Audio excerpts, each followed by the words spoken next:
Hey guys, thanks for watching. Please make sure to subscribe to our YouTube channel and all our social media platforms at Fino Boxing. You can follow my personal social media at Adriana_sports. Enjoy.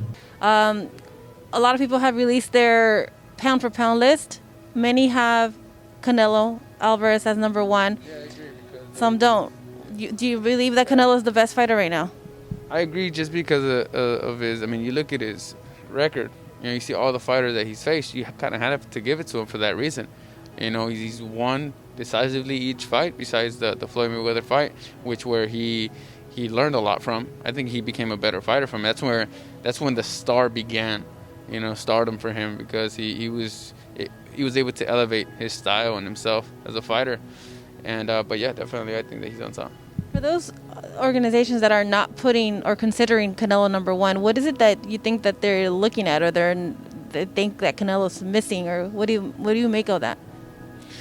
Maybe because the only reason why I can say is or just think of it, you know, looking from their standpoint, is because he's not staying in his own division to fight everybody there. He's more than anything just looking to make history and fighting in different. And yeah, I'm thinking it to myself now because that's never been asked, you know, and that could be the only reason. It's like, okay, well, you got to stay in one division and fight everybody here. But I mean, that would be impossible. I mean, there's always going to be another guy you got to be in that division. But what he's trying to do for that, I think it's applauding. You know what I mean? And as a fighter, I mean, you know what it's like to move in weight classes. Like, how difficult is that as a fighter to be changing weight?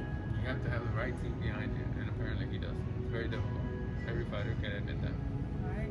Well, man, look at Roy Jones. Roy Jones, he moved up several divisions, went up to heavyweight, you know, and then came back down to his division, and you know, he was one of those guys that just wasn't fazed by anything, but he wasn't able to successfully come back down to his natural weight division and maintain that same ability that he had, at 200. Like it looks like it's dangerous for some, because going with that example that I gave you, Roy Jones, he was able to jump up, beat Reese as a heavyweight, become world champion in the heavyweight division, come back down, but wasn't able to withstand the punches the same.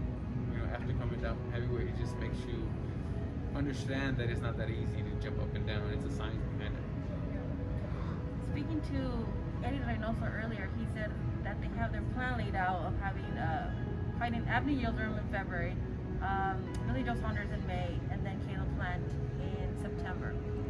Do you feel that if that course were to actually take place, would Canelo Alvarez be victorious at the end of 2021, facing all three still? It could be. I mean, no one knows. That's why we love boxing. That's why we tune in, because you just never know. All it takes is one fight.